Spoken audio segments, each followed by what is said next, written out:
آج کے زمانے کی بات کریں تو تقریباً 190 ملین پاؤنڈ سے لے کر 200 ملین پاؤنڈ جو اس کو ریسیو ہوا وہ اسی ظلم سے کمایا ہوا پیسہ تھا. پلانٹیشن جس میں تھی، جس میں غریب لوگ، سیاہ فام، غلام، جن کو انہی کے کھیتوں پہ مارا جاتا تھا یا ان کو پھر اپنے جو بعد میں یہاں سے لے کے آگے ویسٹ میں ان کھیتوں میں ان کو مارا جاتا تھا، چابک سے لٹرلی وپ کیا جاتا تھا.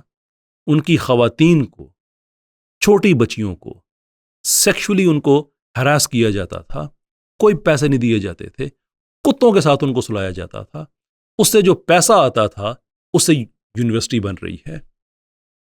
یہ میں آپ کو ایک ایگزامپل دے رہا ہوں، دوسری بھی سنتے جائیے. مشہور زمانہ کوڈرنگٹن لائبریری، جو کہ اس زمانے کے غالباً 1710 کی بات ہے کہ 10,000 پاؤنڈز سے بننے والی، اس زمانے کے 10,000 پاؤنڈ سے بننے والی لائبریری، اور کرسٹوفر کوڈرنگٹن اس کی ساری انکم یہ سلیو ٹریڈ، پلانٹیشن، غلامی سے بنایا ہوا پیسہ، یہ سارے کا سارا وہاں سے آ رہا تھا.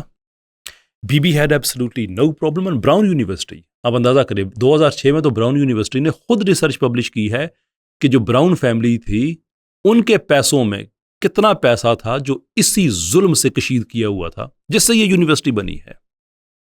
اس کے آپ گلیڈسٹونز آف لیورپول کو دیکھ لیں، آپ یہ بڑے بڑے جو بینکنگ ادارے ہیں وہاں پہ، وہ جو شپس جو یوز کیے جاتے تھے ان غلاموں کو ایک جگہ سے دوسری جگہ لے جانے کے لیے، ان کی انشورنس کرنے کا جو پیسہ، اور اس انشورنس سے جو بڑے بڑے بزنسز بلڈ ہوئے، بارکلیز اینڈ سو فورتھ جو وہاں کے پائنیئر ہیں، یہ سب غلامی کے پیسے پہ ہیں. اور اسی نے پھر جب انڈسٹری میں انویسٹ کرنا شروع کیا، اسی انڈسٹری کے لیے مشینری کی ضرورت ہوئی، اس مشینری کے لیے ٹیکنالوجی کی ضرورت ہوئی، یعنی کہ انجینئرنگ کی، اس انجینئرنگ کے پیچھے جو سائنٹیفک تھیوری ہے اس کی ضرورت، یہ سب کا سب وہیں سے چل رہا تھا. ویسٹ نے نہیں ترقی کی اس وجہ سے کہ اچانک انہوں نے سوچا کہ یار ہم اپنے چرچ کو چھوڑ دیتے ہیں، سیکولر ہو جاتے ہیں، ہم ترقی کر لیں گے. نہیں، انہوں نے دنیا میں ظلم کیا، انہوں نے دنیا میں بربادی کی. انہوں نے، آپ اندازہ کر لیں کہ it is settled now in academia کہ گلوبل پاپولیشن کا کوئی 25% جی ڈی پی صرف انڈیا سے آتا تھا. انڈیا کو انہوں نے، جہاں انڈیا کی وہ پروڈیوس جو دنیا میں جاتی تھی، انہوں نے خود پہ اسے ڈیپینڈنٹ کر لیا. بی کبھی یہ دیکھے تو صحیح، دنیا کو بتائیں تو صحیح کہ جس سیکولرزم پہ آپ لوگ اتنا ناز کرتے ہیں، کبھی ول ڈیورینٹ کو پکڑ لیتے ہیں، کبھی اپرینن کو پکڑ لیتے ہیں، ان سب کی فنڈنگ کہاں سے ہو رہی تھی. ایک ویڈیو میں نے اس پہ بنایا ہے، ایک اور میں اس پہ بناؤں گا. اسپیسیفکلی میں آپ کو بتاؤں گا کہ سیاہ فام کمزور عورتوں پہ درد ختم کرنے والی جو ادویات ہوتی ہیں نا، جو انستیشیا ہوتا ہے، جو لوکل انستیشیا بھی ہوتا ہے، another one too، ان کے استعمال کے بغیر انہیں ہوش میں رکھ کے ان کے جسم پہ کتنے ہورفک تجربات کیے جاتے رہے سائنس کے نام پر. میں آپ کو ہیومن زوز دکھاؤں گا جہاں پہ افریقہ سے، انڈیا سے پکڑ کے بچوں کو نمائش پہ لگایا جاتا تھا سائنس کے نام پہ، جن کو دیکھنے کے لیے دنیا امڑ آتی تھی اور بتاتے تھے کہ سائنس نے ترقی کر لی، انسان اور بندر کے درمیان ہم نے لنک ڈھونڈ لیا ہے. I will bring everything out, but obviously we will see کہ آپ اس کے رسپانس میں ہمارے مولویوں کو کتنا آپ نقصان کریں گے. اب میں آخری بات کہہ کے بات ختم کرتا ہوں. I don't know آپ لوگوں کو کیا ملتا ہے اس چیز سے. سیکولرز کا کوئی کنٹریبیوشن نہیں ہے پاکستان بنانے میں. سیکولرز نے کوئی پاکستان میں سائنٹیفک ترقی زیرو. عظمیٰ رومی صاحبہ کا سائنٹیفک کنٹریبیوشن زیرو. پرویز ہود بوئے کا اینی تھنگ میننگ فل زیرو. اور جتنے بھی ہیں نن وٹس ایور. کوئی فلسفے میں انہوں نے کوئی نئی جہت دی ہو، نتھنگ. نیوز کاسٹر وہاں سے پڑھ لیا، بغیر ویریفائی کیے آگے بیان کرنا شروع کر دیا. اب آپ لوگ کچھ نہیں کرتے، الزام سارا آپ مولوی پہ لگا دیں گے کہ آخرکار لوگ علماء سے دور ہو جائیں. تو بندہ آپ کی اگزامپل لے لینا، آپ لوگ علماء سے دور ہو گئے تو کیا ترقی کر لی آپ نے. آج جس پاکستان میں آپ محفوظ رہ رہے ہیں، اس پاکستان کی سب سے بڑی سائنٹیفک انوینشن، سائنٹیفک ترقی مجھے کہنا چاہیے، وہ نیوکلیر بوم کی صورت میں ہے. وہ کسی سیکولر پروجیکٹ کا کوئی حصہ نہیں ہے. اس کو بنانے والے ڈاکٹر عبدالقدیر صاحب بڑے دین پسند آدمی ہیں. اس کے علاوہ آپ بڑے بڑے نام دیکھ سکتے ہیں جو سائنسدان ہیں، مسلمان لوگ ہیں، اسٹینڈرڈ مسلمان ہیں، انہوں نے کبھی کوئی تفریق نہیں دیکھی. اگر ترقی کرنی ہے تو ہمارا دی ریوائورسٹ کا ایک ایم ہے. ہم بھی یہ کہتے ہیں کہ سائنس کے بغیر ترقی نہیں ہو سکتی، فلسفی کے بغیر، میتھس کے بغیر، ٹیک ڈیولپمنٹ، اے آئی اس کے بغیر نہیں ہو سکتی. لیکن اس کا مطلب یہ نہیں ہے کہ آپ نے ان مضامین میں اگر آگے جانا ہے تو آپ نے اسلام کو چھوڑنا ہے. It doesn't mean that. آپ نے علماء کے ساتھ آپ نے کوئی کرنی بھی، علماء تو اپنا کام کر رہے ہیں. انفیکٹ علماء ہی اپنا کام کر رہے ہیں. مجھے بتائیے پاکستان میں علماء کا بھی ایک طبقہ موجود ہے، فلم والوں کا بھی ایک طبقہ موجود ہے، ہمارے سیکولرز کا بھی طبقہ موجود ہے، سائنسدانوں کا بھی طبقہ موجود ہے. کیا وجہ ہے کہ جو بین الاقوامی مقابلے ہوتے ہیں اس میں ہمارے مسلمانوں جو علماء کے جو بچے ہیں، تیار کیے ہوئے بچے، وہی جا کے کوئی قرأت میں کوئی ایوارڈ جیت رہا ہے، کوئی کسی اور چیز میں ایوارڈ جیت رہا ہے جو انہوں نے سیکھا ہے. ہماری تو جو فلمیں ہیں، جو کہ سارا کام ہی میں سمجھتا ہوں لغو ہے، لیکن آپ لغو کام کے اندر تو کوئی کر کے دکھاؤ، کوئی آسکر ہی لے کے آ جاؤ. تم لوگ تو وہ بھی نہیں کر سکتے. ہمارے سائنسدانوں کو دیکھیں، پوری دنیا میں ہمارے پاس اس وقت جو بیسٹ سائنسدان دکھانے کے لیے ہے وہ پرویز ہود بھوئے ہے. دا مین ہو ایکچولی بلیوز کہ جو کوارکس ہیں یہ سپر سٹرنگس کی وائبریشن سے آتے ہیں. بندہ سر پیٹ لے، یہ سائنسدان ہے ہمارا، یہ سائنسدان ہے، اور یہ دنیا، یہ بیسٹ ہم دکھا سکتے ہیں دنیا میں. سو آپ لوگوں نے کچھ نہیں کیا. جو علماء کر رہے ہیں ان کے پیچھے ہاتھ دھو کے پڑ گئے ہیں. جوائن اس اکٹھے سائنس میں ترقی کرتے ہیں، اسلام پہ کمپرومائز کیے بغیر، فلسفے میں کرتے ہیں، اسلام پہ کمپرومائز کیے بغیر، ٹیک ڈیولپمنٹ جاتے ہیں، اے آئی ڈیولپمنٹ میں جاتے ہیں، اسلام پہ کمپرومائز کیے بغیر. If this is something you cannot do, تو میں صرف یہی کہوں گا پھر کہ لا حول ولا قوت الا باللہ العلی العظیم. انجینئر غائب نہ ہو جانا، مجھے پتا ہے تمہارے شاگرد پہ ویڈیو سے تم سن رہے ہو.